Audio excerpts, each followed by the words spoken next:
Yo tout le monde, ça fait longtemps. Ça m'apprendra aussi à poster une vidéo tous les mois. Et encore tous les mois, je suis gentille. J'ai enfin fini le script sur les ENFP. Je fais en sorte de faire le montage le plus vite possible, je vous promets. C'était dur, je voulais pas m'y mettre. J'ai eu aussi pas mal de bouleversements dans ma vie. J'ai été acceptée à la fonction publique du coup, donc je vais avoir pas mal de trucs qui vont changer. Un changement radical de boulot, un changement radical sûrement d'endroit. Ça va être la cata, mais je vous tiens au courant. De toute façon, c'est pas avec mes petites vidéos une fois par mois, vous allez peut-être pas être informé tout le temps, mais bon, c'est vrai que je sois un chouïa plus active sur Instagram. Bref, pour les nouveaux bonjour et pour les anciens bonjour aussi, nous allons voir ce qu'il y a comme animé pour le printemps 2024. J'ai toujours pas terminé les animés de 2023. Alors, commençons. On a Konosuba, la saison 3. Alors, je sais plus quand est sortie la saison 2 parce qu'il y avait eu l'espèce de spin-off sur Megumin que je n'ai pas vu d'ailleurs. Pourquoi pas, c'est assez réputé, c'est assez bien noté. Bon, moi, j'ai un peu abandonné à partir de la saison 1, j'avoue, ça m'a fait marrer et puis après, j'ai un peu abandonné. Mais bon, ça fait partie des harem isekai que je trouve relativement pas mal. Mais voilà, j'ai abandonné parce que je crois que vous savez que l'isekai n'est pas du tout un genre que j'aime beaucoup. Kimetsu no Yaiba, donc la saison 3, la saison 4, ouais, c'est ça. Alors, je sais qu'il y avait un petit film qui est sorti, il a fait beaucoup moins de bruit que le film 1. Bon, bah, Kimetsu no Yaiba, hein, comme d'habitude. Tous les gens qui sont à fond. D'ailleurs, ça me fait rire que pour l'instant, Konosuba soit devant Kimetsu no Yaiba en temps de, on va dire, gens qui suivent. Vous connaissez mon avis sur Demon Slayer, tout le monde le connaît, c'est un running gag. Mais voilà, la troisième saison de Je me réincarne en Slim, oh pardon, je me réincarne en slime. Je crois que j'ai vu la saison 1. J'ai voulu regarder la saison 2. J'ai vu quelques épisodes et j'ai abandonné. C'est un isekai, réincarnation, voilà mon cul. Vous savez, les isekai, c'est à la mode, mais c'est pas du tout quelque chose que j'apprécie. Mais c'est bien pour les gens qui attendaient la saison 3 parce que ça fait un bail que la saison 2 elle est sortie. Encore un isekai, PTDR, j'en vois partout. Il y en a trop, au secours. Donc Mushoku Tensei, la saison, je sais plus, c'est la saison 2 partie 2 je crois, ou la saison 3, ça dépend comment vous les comptez, qui arrive relativement rapidement après la saison 2 partie 1 je suppose du coup, ou la saison 2, je sais pas. Bref, ça. Vous connaissez grâce à mes zappings mon avis sur Mushoku Tensei, je n'aime pas. C'est bien noté, c'est très beau, mais voilà, je n'apprécie pas. Désolé, pas désolé. Ouais, en général, on n'a pas grand chose que j'apprécie ici, hein, c'est un peu sad. My Hero Academia, saison 7. Ça fait un petit moment que la saison 6, elle est sortie. Ah non, pas tant que ça, je crois que c'est l'année dernière. Enfin, du coup, il y a 2 ans. Je suis My Hero Academia, je continue My Hero Academia. En fait, j'ai surtout envie de savoir comment ça va se terminer. Est-ce que ça va être la saison où il y a le fameux traître dont j'étais spoil sur TikTok il y a très longtemps? On verra tout ça. Qu'est-ce que c'est que ça? Oula. Mao Gokuin no Futegi Gusha Shiju, ta mère le nom rallonge. Ah, c'est la saison 2. Bah dites-vous que la saison 1 ne me dit rien du tout. Maybe parce que c'est un truc de réincarnation isekai. Ah ah ah, c'est pas drôle. Qu'est-ce qu'on a? Kaiju Eitsugu. Alors, ça a l'air pas mal. Alors, les kaijus sont d'effroyables monstres géants qui surgissent de nulle part pour attaquer la population. Au Japon, ces apparitions font désormais partie du quotidien. Enfant, Kafka Ibino rêvait d'intégrer les forces de défense pour combattre ces terribles ennemis, mais après de nombreux échecs à l'examen d'entrée, pas de pro. Ce trentenaire, ah oui quand même, c'est un peu comme Bob l'éponge et son permis de conduire quoi, travaille à nettoyer les rues de leurs encombrants cadavres. C'est moins ouf, j'avoue. Mais au moins, t'as plus de chances de survivre quoi. Jusqu'au jour où une mystérieuse créature s'introduit dans son organisme et le métamorphose en une entité surpuissante mi-humaine, mi-kaiju. Son nouveau nom de code, Kaiju numéro 8. Ouais, bon, c'est comme tous les shonen seinen où tu deviens littéralement le monstre, genre Tokyo Ghoul, genre SNK, genre Chainsaw Man, genre Jujutsu, genre voilà, bon, bref, vous avez compris. Vous devenez en gros ce que vous détestez le plus, ce que vous combattez, gna gna gna. Après, il y a un truc au niveau de la psychologie, est-ce que c'est bien, est-ce que c'est pas bien. Bon, bref, vous connaissez un peu tout ça, tout ça. Bah, ça a l'air classique du coup, production IG, donc ça sera relativement de la bonne qualité normalement, j'ai bien dit normalement. Why not? Peut-être que ça deviendra le nouveau Tokyo Ghoul. Allez savoir. Ou le nouveau Parasite. Date Live, 5e saison. J'avais l'impression d'avoir déjà dit que c'était la 5e saison de Date Live la dernière fois que j'avais vu Date Live. Au final, je sais plus où on s'en est, mais de toute façon, Date Live, je crois que j'ai arrêté à la saison 1 ou 2. C'est pas ouf, voilà. C'est un REM, c'est de la fantasy, c'est beaucoup de baston. Moi, je n'accroche pas, mais pour les fans de Date Live, eh ben, il y a la saison 5.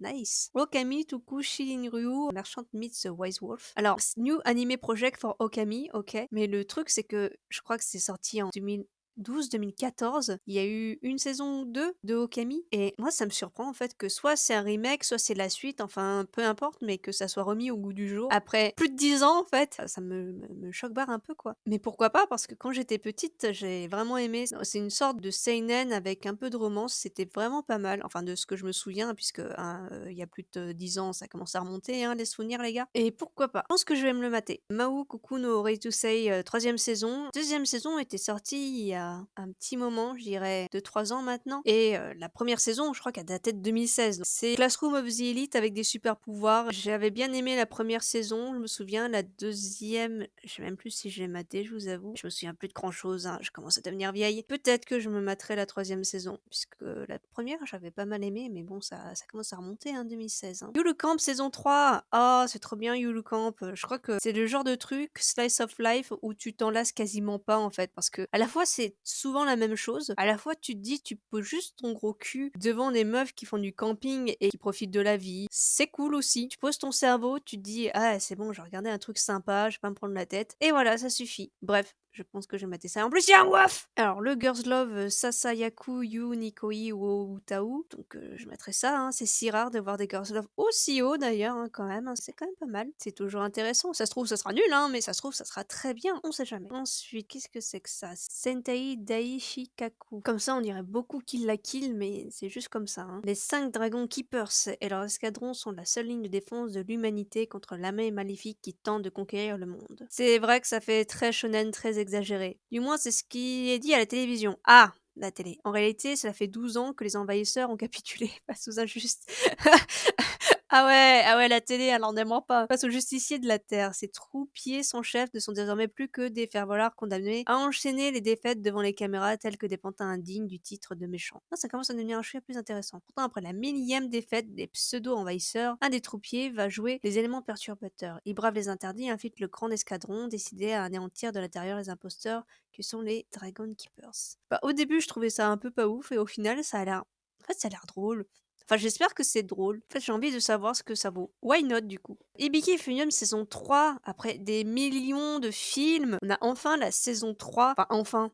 Je trouvais que la saison 2 suffisait déjà pas mal, mais la saison 3, why not? Visuellement, voilà, c'est Kyoto Animation. En fait, je regarde Ibiki et Euphonium uniquement parce que Kyoto Animation, genre, t'éjacules par les yeux dès que tu regardes, quoi. C'est ouf. C'est pas ce que j'aime le plus, ouais, c'est des meufs qui font de la musique, voilà. C'est cool, hein, je dis pas le contraire, mais enfin, moi, je me tape pas le cul par terre. La saison nouvelle, on va dire, de Black Butler, les gars, quand j'ai vu ça, j'y croyais pas. C'est un petit moment, d'ailleurs, que j'ai vu le nouveau trailer. Après 10 ans, pareil, encore, après 10 ans, en plus c'est Cloverworks, ça va être magnifique. On a la nouvelle saison de Black Butler alors qu'on pensait que c'était terminé, qu'avec le film ils avaient fini, sachant que ça se terminait un peu en plein milieu du manga, on était tous déçus, enfin fans de Black Butler évidemment tous déçus. Je suis relativement fan, j'aime plus ce style de Pandora Hearts Vanitas que le style de Black Butler, mais j'avoue qu'il est magnifique. Et l'histoire vaut le détour, mais ça va faire bizarre de passer de la saison, surtout les premières saisons de Black Butler à la prochaine évidemment, c'est un peu le jour et la nuit, hein, c'est plus de 10 ans dans la gueule d'animation. Mais j'ai hâte parce que voilà, Black Butler c'est cool, c'est trop bien pour les fans, on est tous trop contents. Voilà. Comme quoi, il faut pas désespérer, hein. Quand on pense que nos animés ils vont pas avoir de suite, et ben voilà, plus de 10 ans après, presque 15, tu as la prochaine saison de Black Butler. C'est trop cool. Ensuite, je vais peut-être passer un petit peu. Non,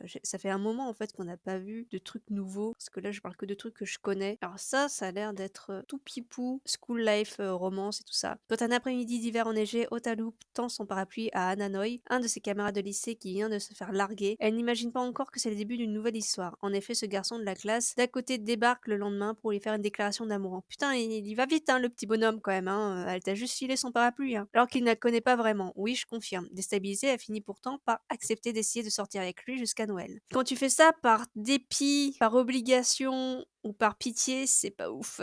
Et si derrière des apparences trompeuses, la rencontre de ces deux-là était en réalité le fruit du destin? Ouais, ok, c'est très cliché quoi. Alors ça, c'est un autre animé de Cloverworks. Wind Waker, c'est Windbreaker, adaptation du manga de Haruka Sakura est un lycéen qui arrive au lycée Furin, connu pour son taux de délinquance élevé. En fait, c'est ravager Tokyo à l'école quoi. Son objectif, affronter les meilleurs bagarreurs et devenir un meilleur d'entre eux, mais ça ne va pas être aussi simple qu'il ne le pensait. En fait, c'est un mélange entre Tokyo Revengers et et Back to Test. Ouais, pourquoi pas après tout, hein, si c'est bien animé. Je vous avoue que ça me fait rire en fait, c'est de la bagarre pour, les mecs avec de la testostérone. Après peut-être qu'il y a une histoire, hein, on sait jamais, hein. Unnamed Memory. En escaladant une tour mortelle, Oscar cherche le pouvoir de sa gardienne nommée Tinasha. Il espère que son incroyable magie pourra briser une malédiction qui tue toute femme qu'il prend pour épouse. C'est un peu sad quand même, ouais. Mais lorsque le prince voit la beauté de Tinasha, il a une meilleure idée, puisqu'elle est sûrement assez forte pour survivre à la malédiction. Elle devrait l'épouser. Le mec, il voit une meuf bonne, il fait «Oh, topé». Cette dernière n'est pas emballée par cette idée, oui, je peux comprendre, mais elle accepte de vivre avec Oscar dans son château pendant 1 an, le temps de faire des recherches sur le sort jeté au prince. Le joli visage de la sorcière cache cependant de sombres secrets qui ont marqué plusieurs vies et qui commencent à refaire surface. Why not? Ça me fume comme les résumés sont quand même assez clichés, mais si c'est aussi cliché et que ça intéresse des gens, c'est que bah ça marche en fait. Ensuite, bon, j'ai un peu passé parce que bon, ça a l'air d'être un isekai fantasy, ça a l'air d'être un isekai fantasy, ça a l'air d'être des trucs de bar, ça se trouve c'est super bien, hein, je sais pas. La saison 3 de ça, je pense pas que c'était vraiment nécessaire pour moi, uniquement pour moi. J'avoue que la saison 1 m'a tellement pas chauffé, j'avoue que la saison 2 j'ai même pas vu, donc la saison 3. Ça, j'ai vu quelques petites vidéos sur TikTok, ça a l'air trop mignon, c'est un couple de mecs qui essaient d'élever un bébé. Du moment que c'est pas fait de manière cringe et parfois même sans consentement, PTDR, je ne citerai rien du tout. Pourquoi pas? Ça a l'air d'être cute. Rien d'intéressant. En ONA, qu'est-ce que nous avons d'intéressant? On a Baki, pour les gens qui aiment la testostérone. Ok, j'arrête. Sanseiya, pour les gens qui aiment la... Non, ok, j'arrête. En OAV, ça m'intéresse pas. En film, on a Boshi's The Rock Movie, mais ça a l'air d'être une compilation, malheureusement, de l'animé en fait, un peu osef.